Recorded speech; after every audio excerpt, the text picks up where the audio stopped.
ఇవన్నీ కూడా చూస్తే ఎవరికైనా కొంచెం ఆలోచిస్తారు.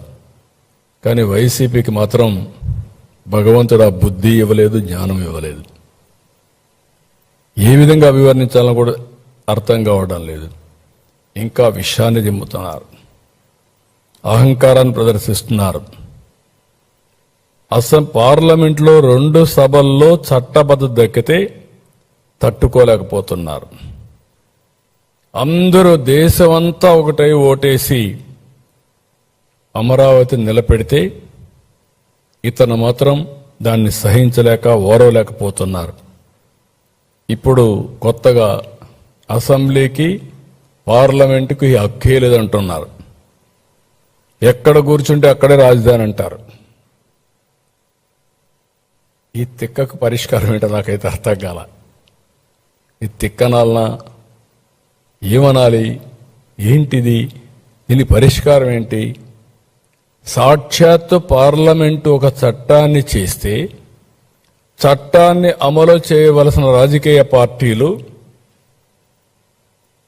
పార్లమెంటుకి అధికారం లేదు, మీరెవరు చట్టం చేయడానికి అంటే, నేను వస్తే నేను అధికారం వస్తుంది, నేను మళ్ళా ప్రజలు మోసం చేస్తాను, నేను అధికారం తెచ్చుకుంటాను, తెచ్చుకున్నప్పుడు నేనేం చేస్తాను చూస్తారు అని బెదిరిస్తే ఏమనాలని అడుగుతున్నా. ప్లాన్ ఏ, ప్లాన్ బి, ఈ రెండు చూసినప్పుడు నాకు అనిపిస్తుంది ప్లాన్ ఏ మొన్నటి వరకు 3 రాజధానులు 3 ముక్కలాట్లు, ఇప్పుడు ప్లాన్ బి. ఈ ప్లాన్ బిలో ఏం చెప్పాలనో మీరే చెప్పాలి. ఆ పేరు పలకాలంటే కూడా నాకు ఇష్టం లేదు. అదే చెప్తాను మావేగానే, అది చెప్పడం నాకు ఇష్టం లేదంటున్నా. మరిచిపోవడం మంచిది. ఇలాంటి ఇవన్నీ కూడా ఏమనాలి, ఏంటి మనస్తత్వం ఏంటి? నాకు అంతుపట్టలేదు, మీకు అంతుపట్టిందా? ఈ మనస్తత్వం మీకు అంతుపట్టలేదు, ప్రజలకైనా అంతుపట్టిందా?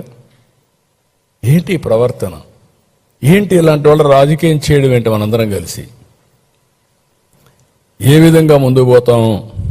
నాకైతే ఒకప్పుడు అందరూ అంటారు సైకో అంటారు, లేకపోతే ఇతనికి రకరకాలుగా మాట్లాడతాను. నేను ఎన్ని మాట్లాడదలుచుకోలేదు.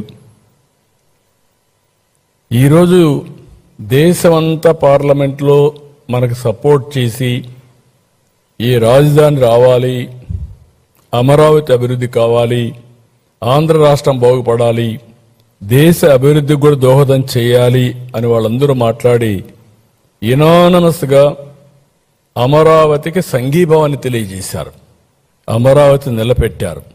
వాళ్ళని తప్పుపడుతున్నాడు. ఏమనాలి నాకైతే అర్థం కావడం లేదు. అంటే వాళ్ళంతా ఏమీ తెలియని వాళ్ళు, ఈయనొక్కడే తెలివైన వాడు. ఇలాంటి మాట్లాడే పరిస్థితికి వస్తున్నాడు. కాబట్టి మనందరం కూడా గుర్తుపెట్టుకోవాల్సింది, ఇలాంటి చూస్తే ఇంత విషం, ఇంత కుట్ర, ఇంత నేరాలు ఘోరాలు చేసి మళ్ళీ ఎదురుదాడి చేయడం, ధైర్యంగా ఫేస్ చేయడం, ఇవన్నీ చూసినప్పుడు చాలా బాధేస్తుంది.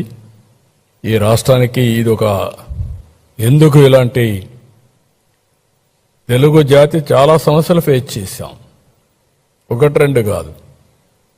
మొన్నటి వరకు ఉనికి లేని పరిస్థితి, ఇప్పుడు మన వాళ్లే ఉనికి లేకుండా చేయాలనే విషయం కక్కడం, ఇవన్నీ చాలా. ఇంకొక పక్కన డిజైన్ ఉంది దీంట్లో, బెదిరిస్తే పెట్టుబడులు రావని. ఇది కూడా చాలా నీచం. ఎప్పుడు కూడా మీరు ఏమి చేసినా ఈ ప్రభుత్వం ఫర్మ్గా ఉంటాం, ఎక్కడ తగ్గే పరిస్థితి ఉండదు. ప్రజాస్వామ్యంగా ఎవరు చెప్పినా వింటాం, అప్రజాస్వామ్యంగా మాట్లాడితే మాత్రం స్టబర్న్గా ప్రజాహితం కోసం ముందుకు పోవడం తప్ప ఇంకోటి లేదు. నేను ఒకటే గుర్తుపెట్టుకోవాలి, మనందరం చరిత్ర ఎప్పుడు కూడా రాస్తూ ఉంటుంది, నెగటివ్గా పాజిటివ్గా. అలాంటి వ్యక్తి గుర్తుపెట్టుకోవాలి. మీరు ఏం చేయబోతున్నారో కూడా చరిత్ర మిమ్మల్ని ఎప్పటికీ క్షమించదు. ఈరోజే మనకు జరిగినటువంటి ఇబ్బందుల వల్ల ఆంధ్రప్రదేశ్ రాష్ట్రం దక్షిణ భారతదేశం లోయెస్ట్ పర్ క్యాపిటల్ ఇన్కమ్. అప్పుల ఉబిలో ఉన్నాం. ఎక్స్ట్రా ఎఫర్ట్ పెడితే తప్ప అందరం కలిసి మళ్ళీ అందరితో సమానంగా మనం ముందుకు పోయే పరిస్థితి లేదు. నేను అమరావతి ఒకటే కాదు, ఇంకా మిగిలిన అభివృద్ధి అంతా కూడా జరగాల్సిన అవసరం ఉంది. ఎవరు ఎన్ని చేసినా అమరావతి ఆగదు, అభివృద్ధి ఆగదు, సంకల్పం ఆగదు. ఇప్పటికే ప్రపంచ బ్యాంక్ నుంచి, హడ్కో నుంచి, నబార్డ్ నుంచి, నాఫెడ్ నుంచి ఒక 40,000 కోట్ల రూపాయలు టైఅప్ చేశారు. ఇంకో పక్క 56,000 కోట్లకు పనులు పిలిచారు. 91 మౌలిక ప్రాజెక్టులన్నీ ప్రారంభిస్తున్నారు. అధికారులు, ఎమ్మెల్యేలు, మంత్రులు నివాస భవనాలు తొందరలో పూర్తి అవుతాయి. ఐకానిక్ బిల్డింగ్లు కూడా 2028కి పూర్తి చేస్తాం. ట్రంక్ ఇన్ఫ్రాస్ట్రక్చర్ అంతా 2007కు పూర్తి చేస్తాం. ఇంకొక పక్కన 2028కి మెజారిటీ వర్క్లన్నీ కూడా ఒక స్థాయికి వస్తాయి. కొంతమంది ఇప్పుడు మాట్లాడుతున్నారు అమరావతి మొత్తం పూర్తయిపోతుందా అని. కావాలని కూడా 2 లక్షలు కావాలి, 5 లక్షలు కావాలని మాట్లాడుతున్నారు. ఒక రాజధాని అనేది మనం చేసుకుంటా పోతా ఉంటే నిరంతరం జరుగుతుంది, ఒకరోజు అయ్యేది కాదు. మేజర్ ట్రంక్ ఇన్ఫ్రాస్ట్రక్చర్ మనం చేసిన తర్వాత చేసే సమయంలోనే